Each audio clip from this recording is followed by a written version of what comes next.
D.R.A.M.A TV 27, live here with Brother Larry Love, by way of New York, Jam Master Jay Foundation. How you doing, good brother? Yo, I'm all right. I'm fine, man. This is a great thing in a great town. You know, I went upstairs and they talking about rebuilding. Right. Not just the outers, you know, but the inner of themselves. You know, changing the mindset of the people in the community to rebuild the community, to support one another. We talked upstairs about gathering organizations together under one umbrella. You know, we talked about educating our youth to know how to respond to different police matters. That's right. You know, and the importance of educating one another. Now, you've been in the music business for a long time. Remind the people of some of the music that you laid out there for them to listen to, that we rock to. They might not, you know, only the people in my era. You know, I'm 40, so 40 and above, I'm sure they know. Yeah, well, I've been with some of everybody. I started out as a DJ, DJ Chico, you know, and now it's New York's #1 DJ, going against Rip and Cliff, Flowers, DJ Flowers, all of them. And that's when Grandmaster Flash used to come in the club and say, yo, use your real name, you know, Larry, all the time, you know. And so when the rap lyrics, Larry Love, hit the streets, everything blew up for me, you know. The rap song, Larry Love, I left that, I went into radio doing voiceovers. Okay. You know, I made some of the hottest commercials, you know, there was back then in time. We did Miller Lite, you know, Wait On commercials, all my favorite Gene commercials. Right. You know, we did so much back then because hip hop wasn't making that much money. So, you know, when I looked at what I was doing for voiceovers compared to what I did with Grandmaster Flash, I just went, you know, the voiceovers and started doing that. And now what I do, I do a lot of work in Jamaica, Queens with different foundations. Erica Ford's foundation, I Love My Life Camp, you know, the Furtado Brothers, King of Kings Foundation, and the Jam Master Jay Foundation. And I have an organization called A Cause, A Concern, A Solution Networking. And we do outstanding work in the community. Okay, now, brother, you've been through the industry for quite some time. Long time. Now, take me through, or the viewers through, some of the changes that you see today in the industry versus what you helped create. You was a pioneer of this thing. We was having fun at first. You know, it was all about partying and having fun, having a good time. We all thought it was a phase, that it would just come and go. It was well, America did too. They thought it would fade. We were creative. We told stories. You understand? Every rap had a story behind it, and it became reality to the streets. Right. You understand? But now, you know, where they're disrespecting our women and our mothers and our sisters, you know, and then ourselves. You know, when we talk about the rims and the money and the drugs and the car. It's foolishness, you know, right? Yeah, it's destroyed rap to the point I don't even want to listen to rap. You understand? Do you think the corporations had a lot to do with how we turn? That's the problem with, I think, Black America, period. Not only with the rap industry, we don't have access to corporate America. We don't market ourselves properly. You understand? And they have everything to do with the destruction of our culture, because hip hop is a culture. That's right. I mean, it was spray paint. Yeah, it's the way you walk, talk, dress. The way you talk. Now is an industry where hip hop sells perfume.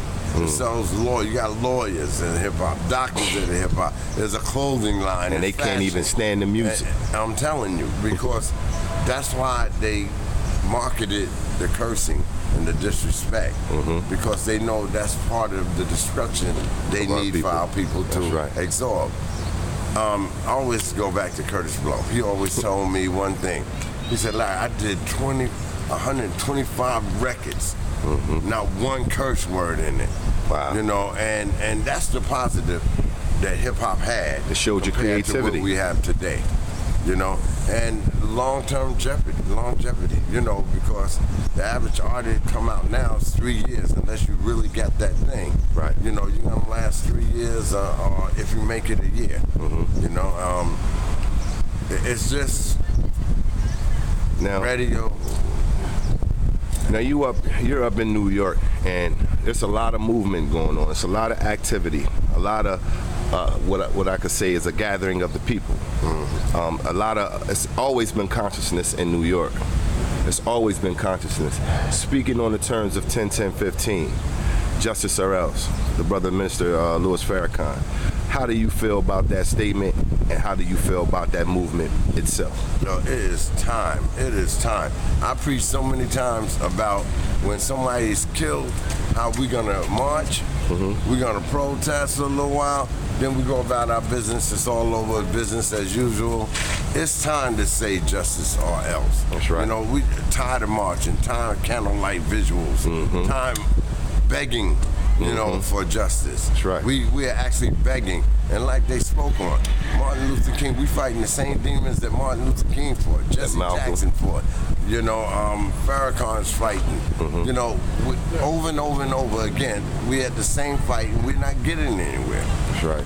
Yeah. So now, what we spoke on up there, you gave a powerful speaking to the youth as far as them learning the law, knowing the law, so that they can help protect themselves against the law. And we have to get into the mindset of our children that they have to understand that some of these police officers believe that they are the law, but they're not.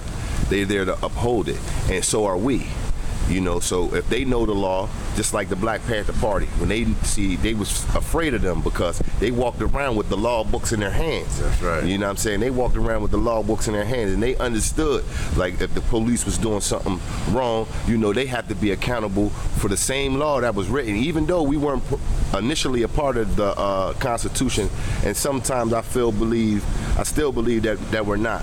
But it's how important to you is it to you that our youth knows the law and protects themselves? It's important that they know the law, what comes out of their mouth, their body language. It's about saving your life. You understand? Because it's not designed to protect us. It's designed to destroy us. You understand? When the cop pull you over, you should cut on your interior lights in the car, so put your hands on the steering wheel, you know, and you have to say, yes, sir, you know, excuse me, how can I help you, officer? You have to be polite, you know, because you're not supposed to, but it's saving your life right now for today, because you don't know what their mindsets are. And so far, you know, what I seen, you know, I was stopped by the cops before, right, where I had an incident with a young lady I was mentoring. Okay. Her husband was beating her over and over and over again, all the time. I convinced her to call the police. Okay. So when the police came, she was in front of her home.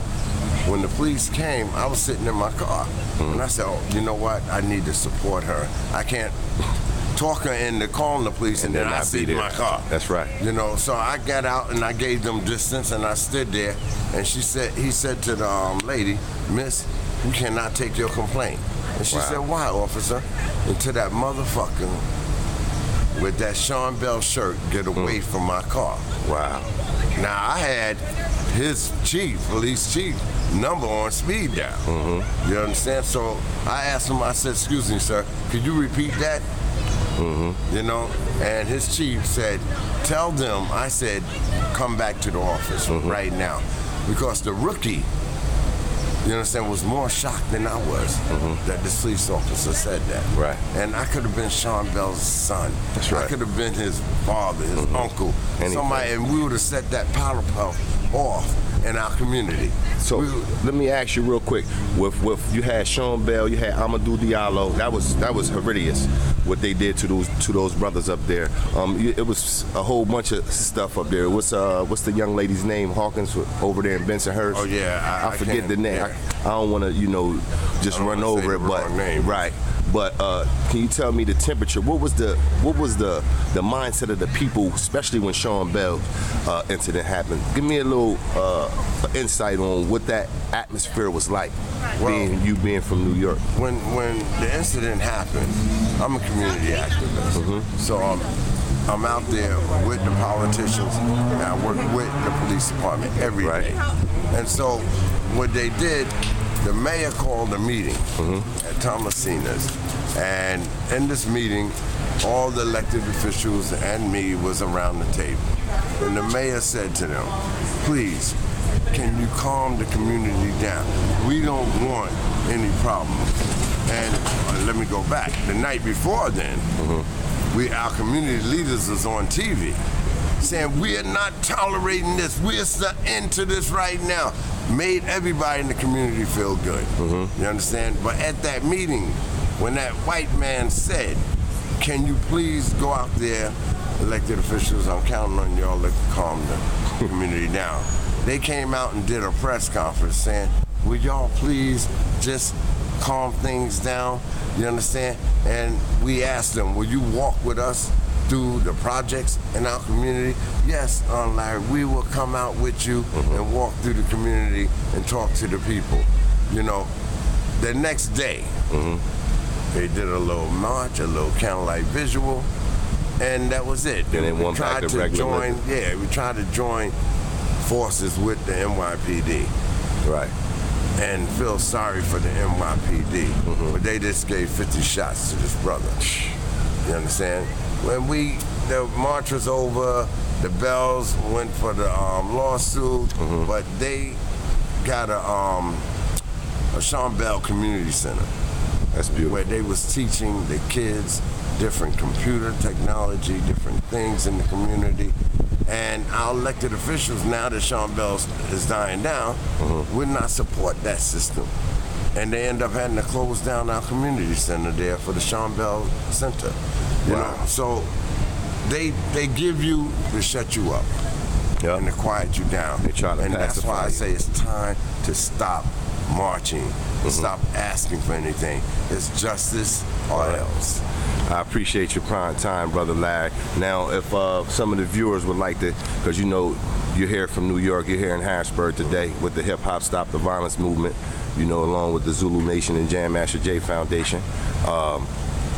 How could some of the viewers, if we wanted to bring you back to do some speaking, how would they be able to contact you? Oh, we have the Jam Master Jay Foundation for you. That contact information, you can go right online. You can Google us, Jam Master Jay Foundation for you, and all the contact information will come up. And we'll come anywhere, we'll speak anywhere. We don't care where it is. All right. You know, because we're for justice for all. Man, I appreciate you, brother. That's very powerful.